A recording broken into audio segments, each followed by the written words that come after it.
I'm on the road again and ready for more grand tours around our beautiful country. Look at the open road.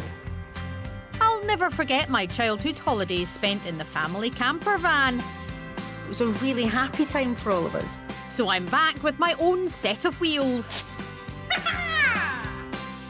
Named after one of my favourite people. I'd like you to say hello to my wonderful camper van, Helen Mirren. She's the perfect travelling companion. Let's pack this away. For a great adventure. Look how beautiful it is. Round the length and breadth of Britain. To find beautiful places that are out of this world. That's incredible. It's an action-packed journey. It's so exciting. To the most amazing locations. Glorious. I'm essentially auditioning right now to be a modern Bond girl. So buckle up and join me on my grand days out.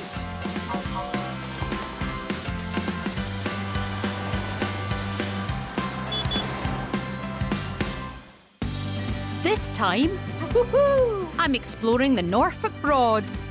This is glorious. By river. That's 22 tonnes of boat you're moving. By rail. One of the top rail trips in the world. At a snail's pace. Look at John! Woo! And at full charge. Oh, wrong way! Discovering Norfolk is fantastically fun. You can always tell a Norfolk man, but you can't tell him much.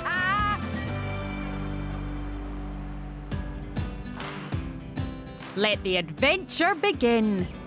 This is an exciting one for me. I've been to bits of Norfolk before, but I have never explored this area in the way that I'm going to. And I can't wait because it is so beautiful, honestly. The Norfolk Broads is known for its vast stretches of water, giving the flat, open countryside a sparkle. Matched only by its celebrities. Two of my favourite people in the world are from this area. Delia Smith, love her, and my favourite television presenter, Alan Partridge. Aha! And yes, fictional celebrities do count. But as Delia herself might say, let's be having you, Norfolk. And to start, I've spied a beautiful spot. Ooh, lovely. Hello. In the village of Ludham. Ta-da! I do love a pretty place to plot out my travels. Right, let's take a look at where we are going. Though sometimes reading the map can be an adventure in itself.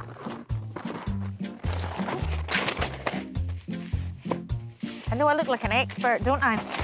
So we're in Ludham just now. I think what we'll do is we'll have a wee dinky-dink across the country. From Ludham, I'll pop up to the seaside resort of Cromer, mosey westwards towards King's Lynn, before finishing up in the charmingly named Wells next the sea. But first, I think there's more to enjoy around here. Look how beautiful this is. Look at the sun shining. It's the perfect day for messing about on boats. Dignity, as always. It's easy to see why this area is known as the Venice of the East.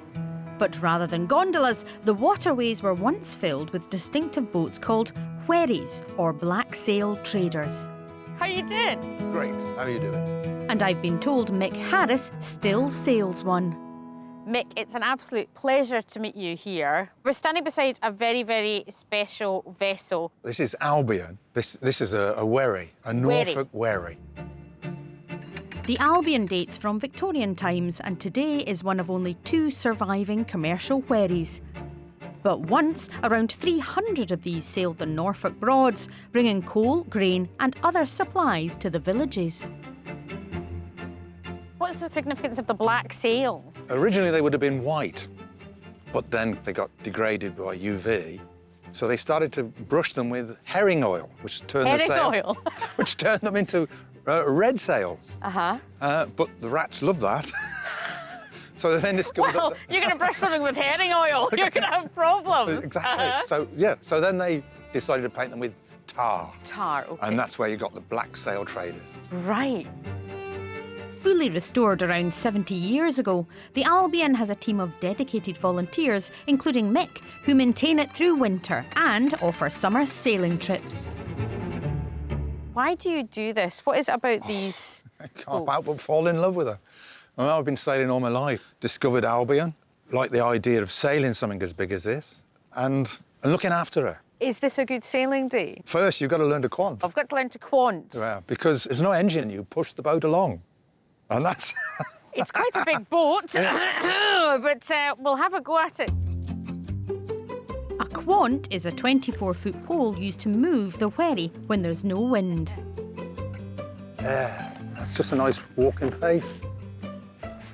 There's mud at the bottom. Sediment. OK. Give it a twist. Boat pulls it out. So, after a quick quant class, it's my turn. Spear. So you kind of spear it in? Absolutely. I think there's a fish down there. OK. And given the pole is nearly 5 times as big as me, it's no mean feat. Very, very good. That's 22 tons of boat you're moving. It's like a treadmill at the gym with resistance. Oh, there you go. Free workout. Leaning into the boat. You've done this before. Don't forget to sit down. Sit down on the end. That's great. OK. And give it a pole a twist. Whoa! Oh, you got it. There Hey, you hey. go. Oh, new crew member, And then lads. I can just walk back with it. That's it. Sign her up, lads. Wherries traditionally had a small crew of 1 man and a boy. Despite being neither, I think I'm doing all right. Didn't those guys have an easy life? It's really, you can imagine.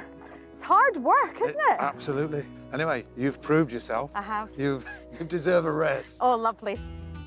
And I think that may be the quanting done for the day. Because the wind has picked up, which can mean only one thing.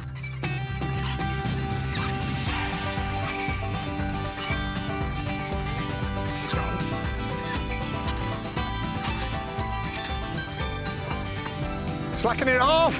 God, that's the wind now. Oh, yeah, you can feel it. Wow. You can feel the wind. My goodness.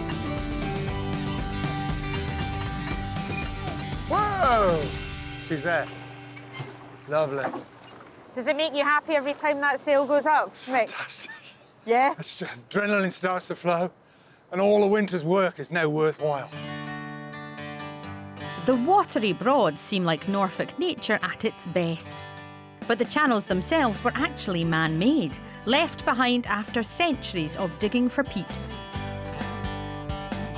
In the 1300s, sea levels rose, flooding the channels to create this rich network of waterways. Hello? Hiya!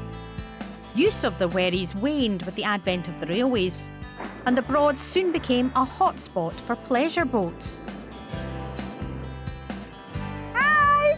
And she may lack modern-day swish, Hello! but the graceful Victorian-era Albion is in a class of her own. There's a wee dog in a boat. There's a dog in a boat. Oh, this is wonderful.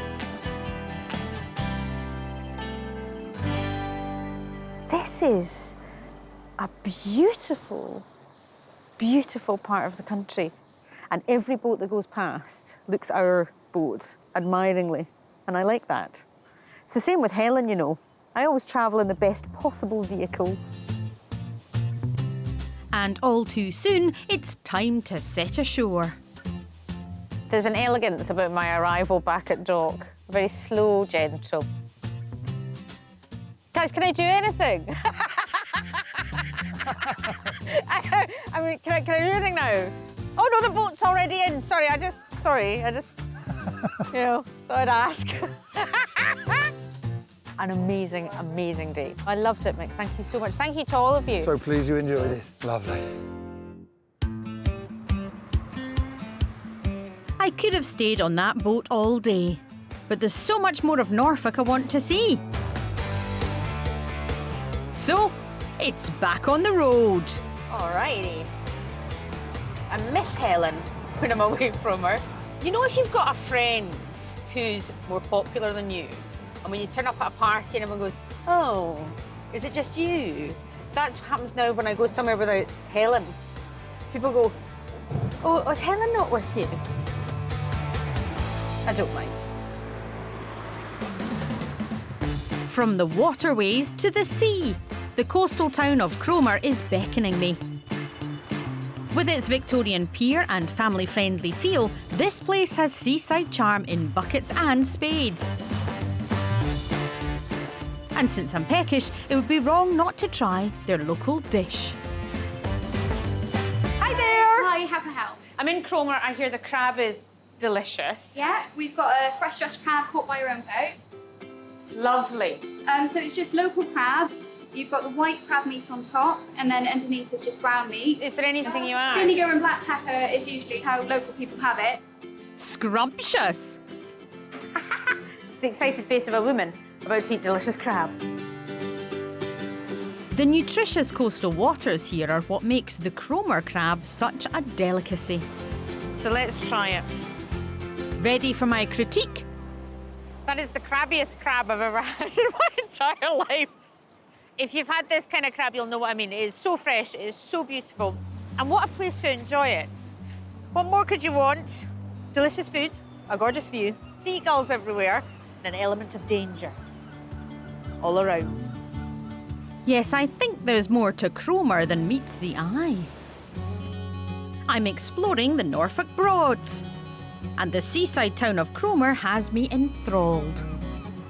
What a gorgeous place it is. Little windy lanes, gorgeous shops, colourful buildings. I adore it. I love the grandeur of it. Look at this wonderful esplanade. Because in Victorian times, you didn't just go for a walk at the seaside, did you? You walked to be seen. You walked like a lady, very much like I'm about to do, along the esplanade in Cromer. This is how they walked. I don't know what this is, but I'm being a Victorian lady. And no seaside town would be complete without a puppet show. Hi there. Hiya. Hiya. I'm Susan, by the way. Oh, hello, lovely to meet you. I'm Gemma. Gemma Kawaja is a puppeteer, and her handcrafted creations are a new take on an old Norfolk tradition. I just had to stop because these are just glorious. So these are Cromer fishermen, some of the guys that go out to sea and catch the Cromer crabs. So are these based on real fishermen? Yeah, they're based on real people. This is Steve, this one in the orange. Uh-huh. Oh, we've run out of hands suddenly. I'm gonna let you hold Here, I'll Steve. take that one. And this is Martin. They are just beautiful. And the detail is absolutely gorgeous on them. Thank you. And one of these fishermen was also a legend on the Norfolk folk scene. So this is Richard Davies. So he was a wonderful step dancer. Are they the taps on his shoes he's got? That's right. He sadly passed away about 10 years ago. Richard Davis was from a long line of Norfolk step dancers, a style of folk dancing practised here for centuries. Also part of the tradition are wooden jig dolls, similar to Gemma's puppets, but actually percussion instruments. I've got a friend actually who could tell you more about it, Richard's daughter Fiona, and we're having a bit of a session later. So is it traditional folk music and dancing? Folk music and dancing. So it's like an adventure. Wonderful. And like many a good adventure, this one takes place in the pub.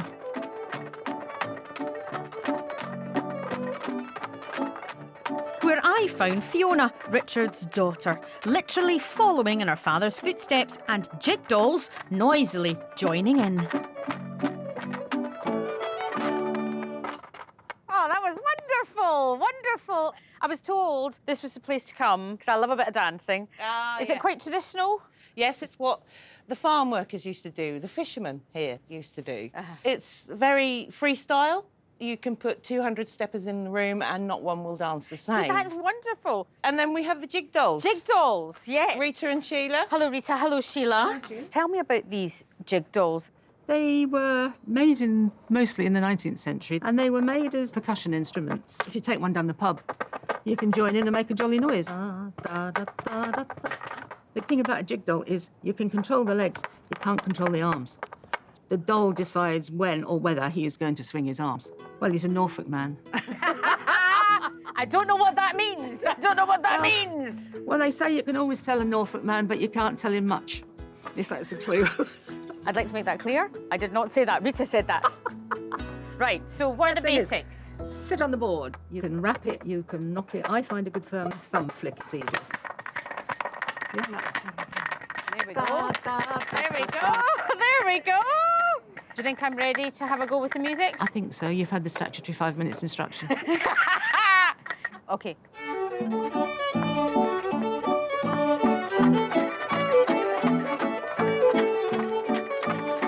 I think my little guy is holding his own.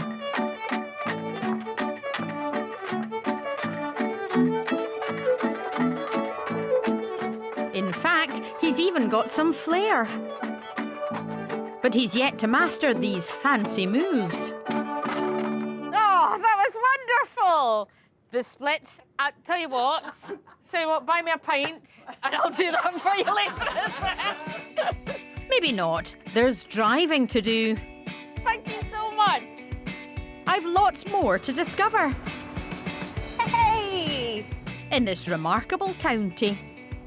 But look how beautiful that is. You know that scene in Mary Poppins where she jumps into the painting? It's kind of what this feels like, and it is absolutely glorious.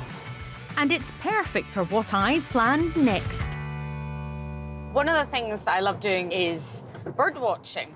It's something that I've become really interested in just in the past few years.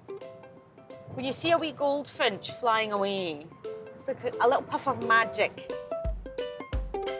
I've heard Norfolk is a great place for birdwatching, and Cly Marshes is a top spot for spotters from far and wide. With coastal and wetland habitats, it attracts an amazing variety of birds. Now, the one thing I do know about this pursuit is that discretion is vital in order to blend in with one's surroundings so the birds are not frightened. Now, my little van, Helen Mirren, she is not discreet. You can spot her a mile away, but I have a plan. If there's one thing I took from girl guiding, it's be prepared. Okay, here we are.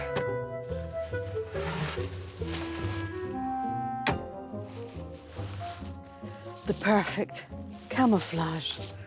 That's handy. Brace yourself, Helen. Okay, I mean, that's not working, is it? Okay. Okay. What was it I said about being discreet? Anyway, stealth mode engaged. Much better, I think you'll agree. So, where's she gone?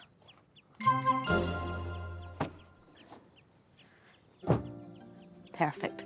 Helen is now my very own bird spotting hide. Of course. Now, I always find the trickiest thing is just getting the binoculars absolutely right. Here we go. Got my wee cheat sheet.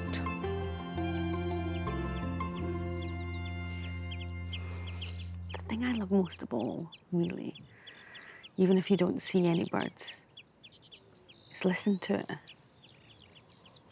You can hear them. And there's something really beautiful about listening to the birds. And it's beautiful to have my own little space away from it all. I love a den. When I was a kid, my dad made a den for us in the garden out of an old wardrobe. There was no lights in it, and it smelled quite funny, so it was just like sitting in the dark in the garden, but oh, the fun we had. Snacks in my Helen den must be a quiet affair.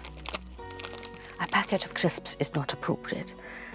I've got a flask of tea, always tea, and it's my favourite soft snacks, ginger cake and some marshmallows. After all, I don't want to scare off any feathered friends. See what else we've got going on. And I can see why this place attracts over 100,000 bird lovers every year.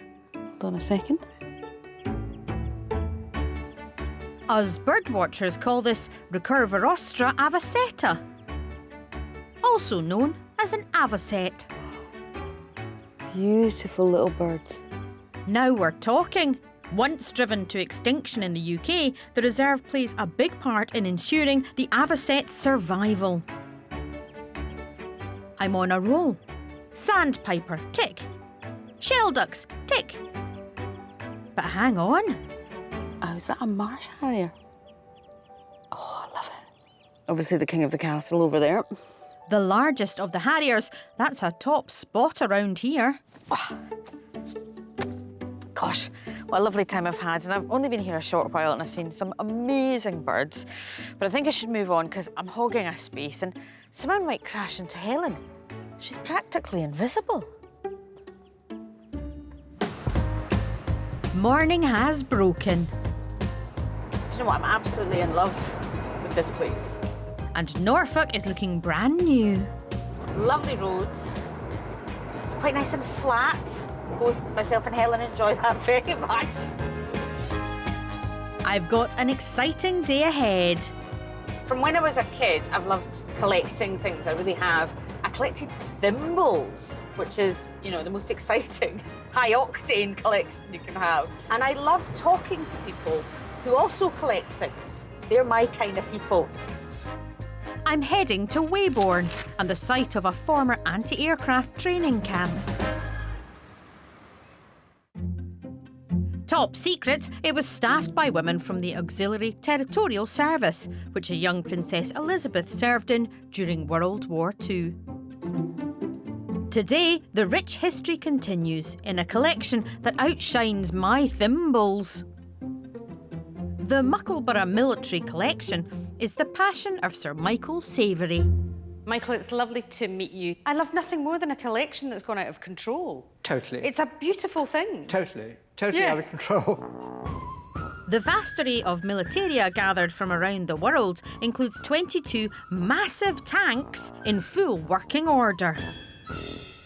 Tell me, how did this start, this collection? Well, I collected stamps as a young boy, and they weren't as exciting as tanks were. And I had, from a very early age, a boyhood fascination with tanks. And it grew and grew. It's like all hobbies, it never stops. Do you remember your stamp album where you were missing a stamp in a series? Mm-hmm. Exactly the same with tanks. It's one thing collecting tanks, but quite the other getting them to work. Most of them came as wrecks and needed restoration. Did you teach yourself? Yes, although we've collected a huge amount of manuals. And I've always been practical with my hands. That's still teaching yourself, Michael. That is still using an instruction manual on a tank. I can barely work out how to fill the scoosher for Helen's windscreen. I have always wondered what it'd be like to drive a tank. Is it possible to get in one and have a go at it? It certainly is. Let's go and drive a tank. Let's go and drive a tank. And Michael's tank of choice, an ex-British Army armoured personnel carrier. Developed in the 1960s, a small number are still in service today. The important thing is to go forwards, not back. Forwards, not, especially not when Helen's there. Forward, not backwards. Great. Here goes. Bit of acceleration. That's it. And with a bit of instruction. That's it. Okay. Keep going. Right. I'm looking forward to it, but I'm really nervous as well. I'm away. Reminds me of my first drive in Helen.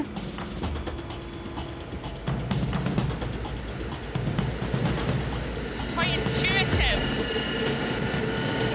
And am I going right? Yeah, then we go off right here. Okay. What lever was that again?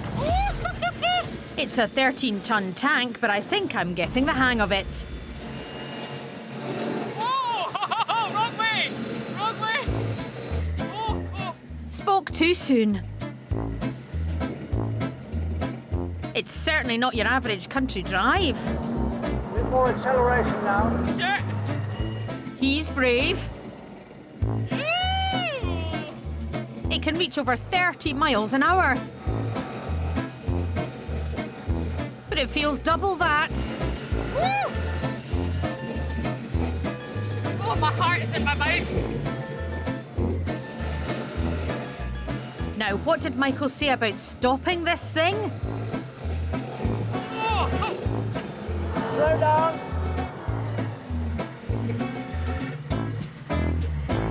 Well done. Excellent. I did it! It was quite something to drive. Thank you, Michael. No, you did very well. If my school careers advisor could see me now. We'll make you a tank driver in the end. Susan Calman, at your service. I like the tank. Woohoo! But I hope Helen didn't feel left out. I want you to know, Helen, I prefer you. You're adorable.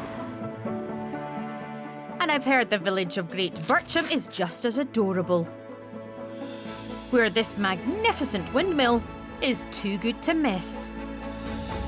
I have to stop here just to see what it's like. Wow. I can't help but be drawn in. I've never been to an actual windmill before, and I am super excited. When I was younger, I used to collect Smurfs. My prized possession was a Smurf windmill, and I love windmills. I think they are magical, and I cannot quite believe that I'm right next to one. So let's go see a windmill. And it gets even better. You're not going to believe this. It's got a bakery as well. This is the best day ever. Bircham Mill dates right back to 1846. And the smell coming from the bakery is divine. Hello. Hello. I'm Susan. My name's Ellie. Nice to meet you. I like the way you've installed a specifically Calman-sized barrier to prevent me from jumping over and eating the baked goods. This windmill's absolutely glorious. What's your connection to it? My family bought it back in 1976 when it was derelict. There's a picture just there, actually, of it completely derelict. Yeah. And then they gradually restored it. So you grew up Yes. in a windmill. To me, that's magical. It's lovely. I love the connection to it. It's just such a gorgeous landmark. You can see it from so far away, and that's home to me. What would this one have been used for? A bit of grinding wheat for flour, but a lot of grinding or crushing oats and barley for animal feed. Most villages around here had a windmill. It's quite a windy part of the country. Yes. And I mean, I'm standing here, and if there was smell-o-vision, you'd be jealous. Oh, the smell of baking is unbelievable. So, Ellie, I wouldn't mind buying something. Can I have that wee ice bun at the front there? This one here? Yes, please. Certainly can, Susan. I'll pop it in a bag. Iced buns aren't my only temptation here. Can you actually get up the windmill? You can. You can get right to the very top. Is it a bit frightening? Terrifying. Oh, okay, you hold on to that bun. I will. And that'll be my reward for coming back. Wait for me, Ellie. Wait for me. There are 5 floors of steep ladders to climb up. Goes on forever. In the 19th century, there were hundreds of windmills like this, studding the Norfolk landscape. We're going all the way to the top, baby. Meaning those that remain Oh my goodness. are all the more special. Oh, wow. What a view. This is absolutely glorious. And because Norfolk is famously flat, I can see for miles. I can see Helen all the way down there. This is lovely. It's quite magical. I finally got into a windmill. It was worth all those stairs.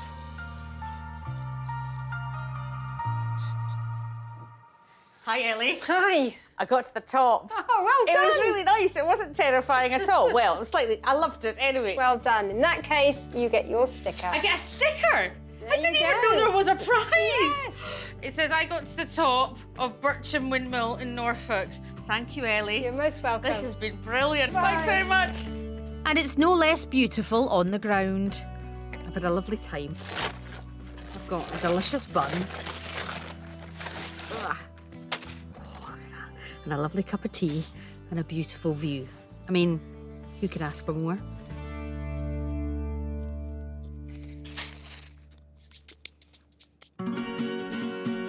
You just can't beat a bit of R&R with Helen. Or even a bit of... Aha! Yep, in my homage to Norfolk-style icon Alan Partridge, I've bought some accessories. I think I have some extra power with my driving gloves on. I think they're really helping get me into the mood of the North Norfolk area. And just as Mr. Partridge once did, I feel a song coming on. This is a romantic tribute to a lovely lady called Helen. Why Why do birds start too high? Suddenly appear too high. Every time, you are near. Just like me, they long to... It's too high. It's too high. You get the point, though. It's for Helen. Why do birds suddenly appear every time you are near? Just like me, they long to be close to you. Aww. The watery countryside is not only beautiful, it also makes one little creature feel very at home. I've come to a farm on the outskirts of King's Lynn, because this area is known for a very peculiar race, and I'm here to have a go. First, I need to find my athlete. I'm looking everywhere. Let's have a look over here. Somewhere dark and a bit damp. You might have guessed it, I'm looking for one of these little guys. Because Norfolk is host to the annual World Snail Racing Championship, which attracts around 200 snail competitors.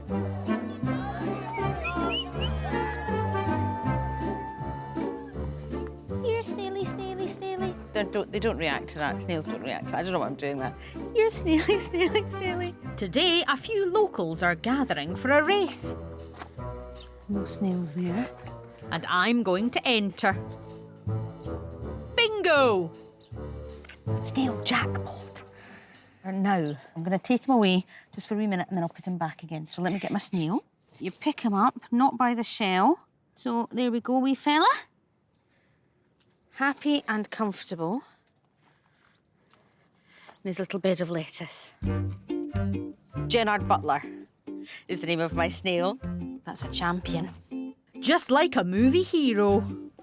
Right, we're going racing today, guys. Who's up for it? Now to suss out the competition. We're winners today, guys. We're winners. Yeah, Hi. who's up for it? Oh, hello. What's going on here? You've got loads of snails. Oh, yes. Brought over for the race. Let me ask you a question. Yeah. I'm Susan, by the way. Hi, Susan. I'm John. John. Do you like we go. snails by any chance, John? I love them. And every year at the World Championships, we race them. John McKean's a veteran competitor.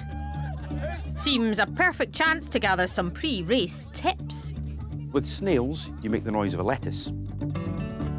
You have to be in this position when you're racing them and go... Is that the sound of a lettuce? That's the sound of a lettuce growing. Yeah? Guess I'd better give it a go.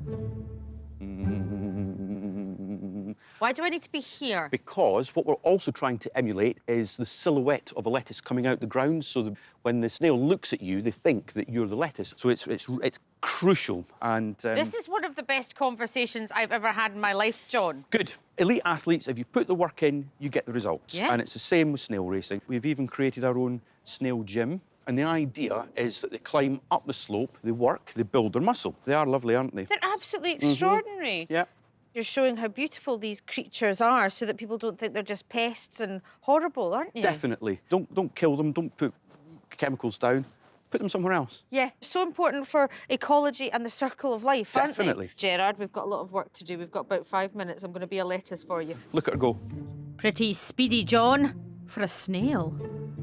Can I invite Jerry onto the novice slope? No, John, nice try. That's a No, really oh, nice try. That's right, trying to see the form of my snail. We've got some work to do, Jerry. Come on. See you later, John. Bye. Time for a pep talk. Now listen, do you remember the film Geostorm where you saved the world? It's that kind of level here. I'm not going to lie to you, this is important. But I believe in you and I'll be the best lettuce I possibly can, OK, sweetie? Just do what you can, all right? I love you.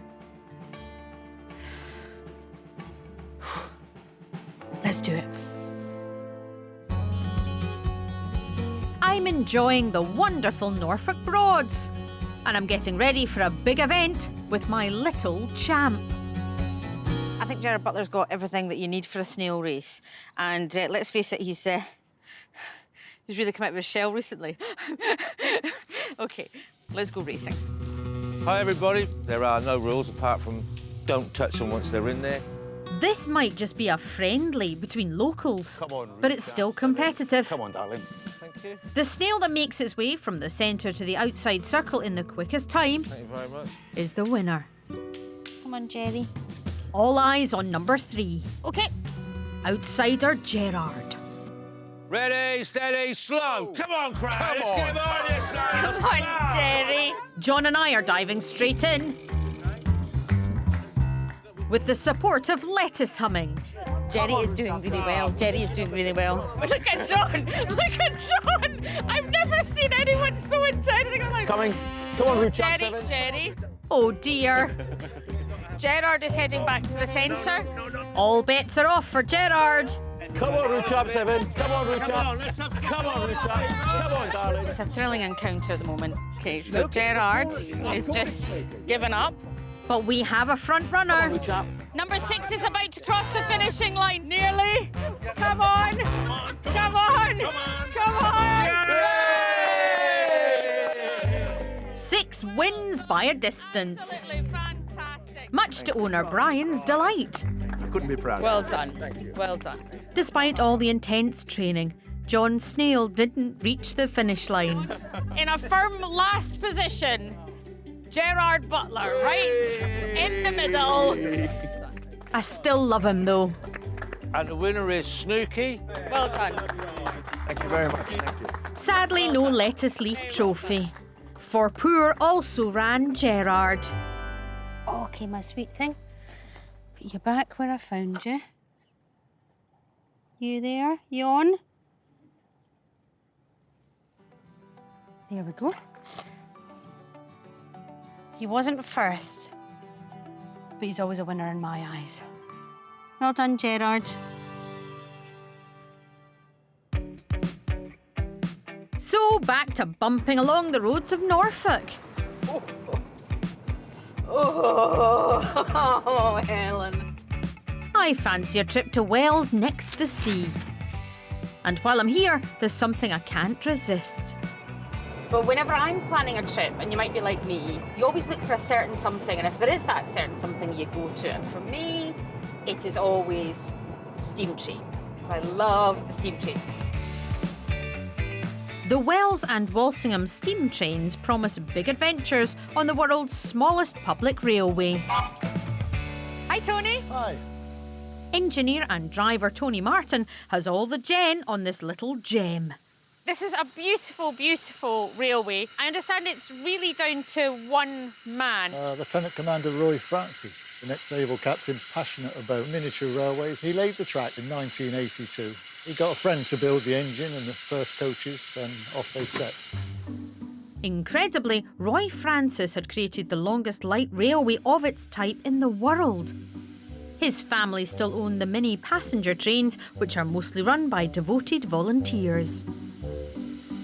Is it a pleasure to be on these gorgeous trains? Well, it is mostly, except when they misbehave. And That's always the case, though, isn't it? yeah.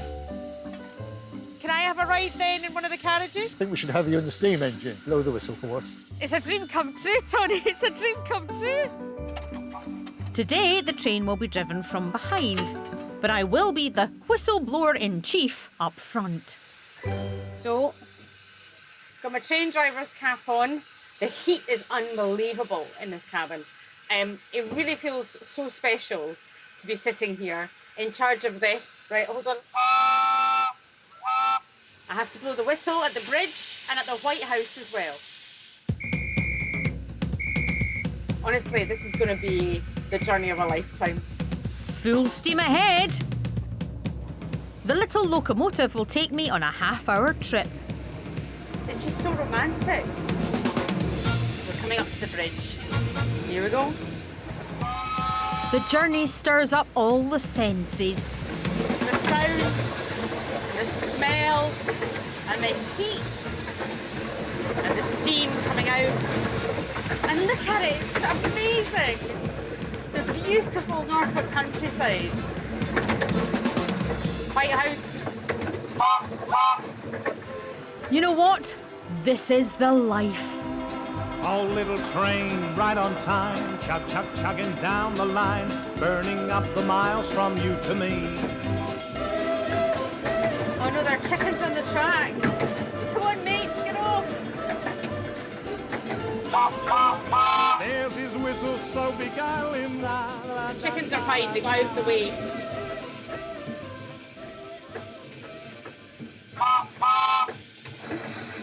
This is one of the top rail trips in the world. Childhood wish granted.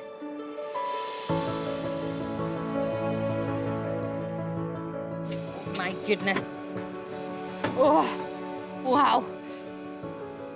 That was just one of the best things I've ever done in my entire life. The heat and the smell and the noise was just as wonderful as I thought it was going to be. Honestly, oh, it's what I've always wanted. And just beyond the railway is the end point of my journey. The award-winning Wells Beach.